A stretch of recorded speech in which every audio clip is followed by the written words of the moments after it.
There are some men and women who are not only at the top of their industry, they create new ones.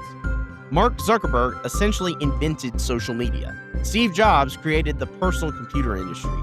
John D. Rockefeller turned oil from a messy inconvenience to a very profitable empire. And there are many others I could mention. The desire to innovate is a strong call that one could say the American dream is built on. And with those figures in history, it can be easy for one to assume that they came with so many advantages that would make these dreams unattainable to anyone else. But more times than not, the key ingredient for the success of these individuals was not the advantages they came in with, but the vision they came in with and the systems that they developed to execute that vision. The person who is the focus of today's episode didn't start out with a lot. But when it comes to vision casting and devotion to excellence, I think anyone would have a difficult time coming up with a better example. I'm Will Henry, and this is Quotable History. There you have it, the savage quite a soul. The only thing we have to fear is fear itself. It's one small step for man, one giant leap for mankind. Quotable History. Here's today's quote. I only hope that we never lose sight of one thing, that it was all started by a mouse. Now, I'll give you a few seconds to guess who said this. Now, unless you've been living under Cinderella's castle, you probably guessed it. It's Walt Disney. He said this on a television program where he was talking about the expansion of what his mouse empire had become. Now, full disclaimer, I actually worked for Walt Disney World in various capacities for about a year and a half. I remember seeing this quote posted in one of the break rooms in what is called the Transportation and Ticketing Center across the lake, which is called the Seven Seas Lagoon, from Magic Kingdom. And it was an inspiring thought. If you have never been to Walt Disney World, then let me paint you a word picture. The resort complex consists of 4 theme parks, 2 water parks, a sports complex, a major shopping center, a residential neighborhood, golf courses, and over 20 hotels, both Disney and non-Disney owned. The area is around 43 square miles, which is twice the size of Manhattan and larger than the city of San Francisco. And it takes about 70,000 employees to run the entire place. Now, if you look at the park segment as a whole, there are 12 theme parks with another one on the way in Abu Dhabi at the time of this recording in 2025. There are 6 cruise ships and other excursions. And when you look at the media holdings, they not only own Disney IP, but they also own Pixar, Lucasfilm, Marvel, and 20th Century Fox IP, as well as others. And they own ABC, Hulu, and of course Disney Plus, amongst other distribution providers. While Disney has had its fair share of controversies, the scope of the company's influence and branding is almost unending. It is hilariously a company where people are both terrified of it because of its size, but also associate it with warm family values, which I guess if you find family vacations terrifying, this makes a lot of sense to you. So, with a brand as large and a name as large as Disney, how did it get there? What made the man and the initial startup of this so special? How is it that a company became so popular that it can release live-action remakes of animated films it previously made and then still make $1 billion off of it like it's nothing? Well, let's look at the man with the vision behind it all. Walt Disney was born on December 5th, 1901, just outside of Chicago, Illinois, but moved to Marceline, Missouri in 1906, which, fun fact, is where Main Street USA in Disneyland and Magic Kingdom Park in Disney World, those are both based off of that town. By the age of 7, Walt was selling drawings to friends and neighbors. By 1918, World War I was going on. He attempted to join the army right at the tail end of it, but he was denied due to his age. He did, however, join the Red Cross, where he drove ambulances overseas. After serving with the Red Cross for about a year, he returned to the U.S., where he started doing some commercial artwork.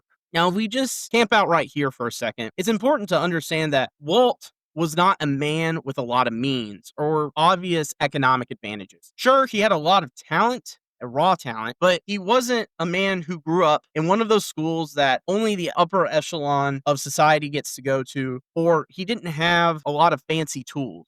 In fact, I looked up Walt's dad, Elias Disney's net worth. What I found is that he worked a variety of jobs such as carpentry and farming, but really struggled financially as he had 5 kids. So Walt just didn't inherit success.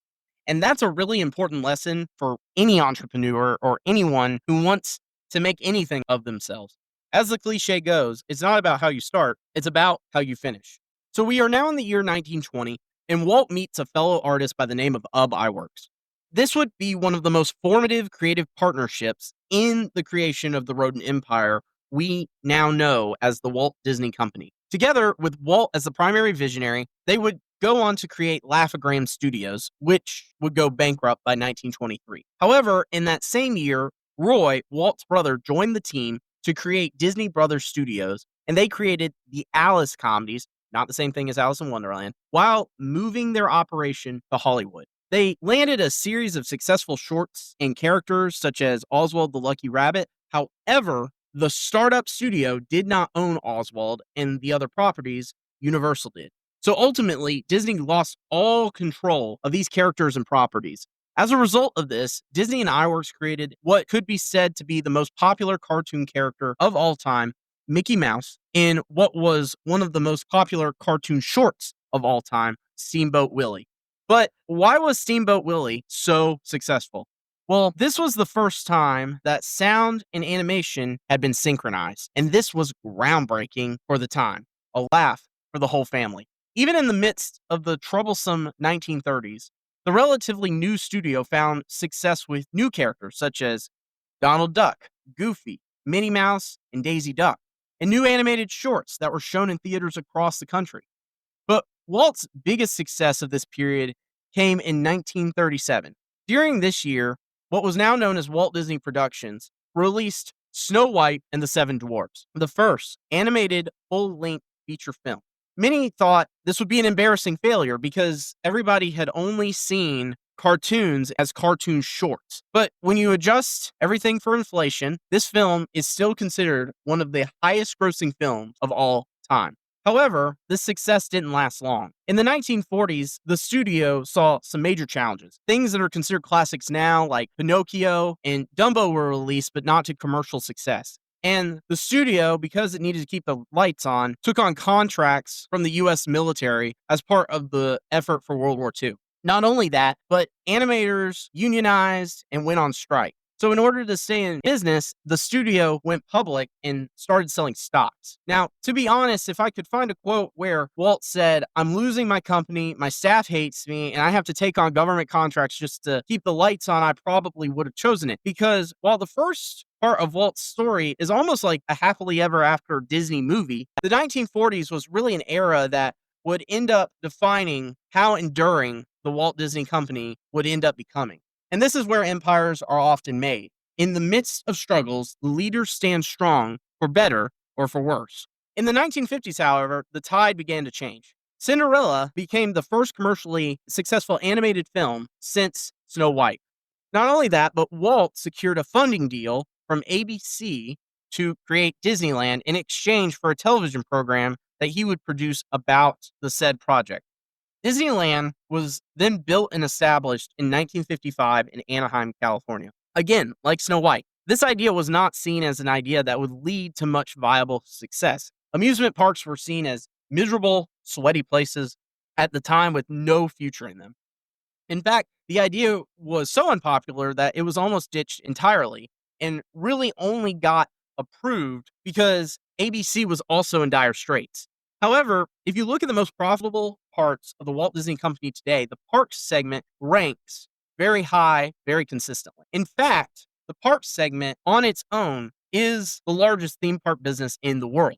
Aside from Disneyland, Disney also diversified other entertainment offerings. He started producing live action movies and other projects, such as Parent Trap, Treasure Island, and 20,000 Leagues Under the Sea, to name a few.